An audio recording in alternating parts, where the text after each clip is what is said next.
సంగారెడ్డి జిల్లా పటంచెరు మండలం రుద్రారం గ్రామంలో అనుమతులు లేకుండా నిర్వహిస్తున్న శ్రీ చైతన్య జూనియర్ కళాశాలను ఎంవీఓ నాగేశ్వర నాయక్ సీజ్ చేశారు. ఇక్కడ నిబంధనలకు విరుద్ధంగా అధిక ఫీజులను వసూలు చేస్తున్నారని కూడా తెలిపారు. ఈ విషయాన్ని డిఈఓకు తెలియచేయగా ఆయన ఆదేశాల మేరకు కళాశాలను సీజ్ చేసినట్లు కూడా ఎంఈఓ నాగేశ్వరరావు తెలిపారు.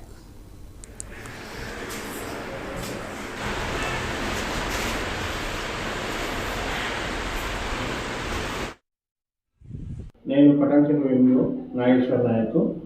ఈరోజు విజిట్లో భాగంగా రుద్రారం వెళ్ళాను.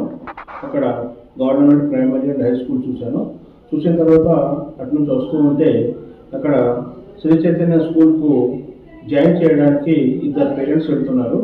వాళ్ళకు ఎక్కడ లొకేషన్ ఉందో తెలియక నన్నే ఆపి అడిగారు, ఇక్కడ శ్రీ చైతన్య అనే స్కూల్ నడుస్తుంది సార్, ఎక్కడ ఉందని అడిగారు.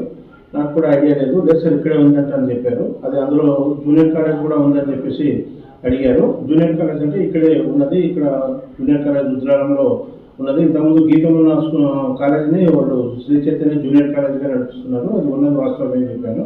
అందులోనే స్కూల్ అని చెప్పి లోపల చెప్పారు వాళ్ళు. అది చెప్పినటువంటి విషయాన్ని ఆసరా చేసుకుని వాళ్ళు వెళ్ళిన తర్వాత నేను కూడా అక్కడికి వెళ్ళడం జరిగింది. వెళ్ళినప్పుడు అక్కడ రియల్గానే అడ్మిషన్స్ నడుస్తున్నాయి.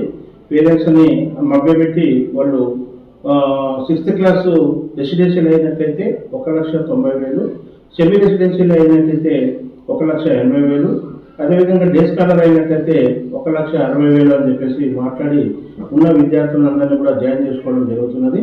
అందులో దాదాపు 245 విద్యార్థులను జాయిన్ చేసుకున్నట్టుగా వాళ్ళ యొక్క మౌఖిక ఆదేశానుసారం వినడం జరిగింది.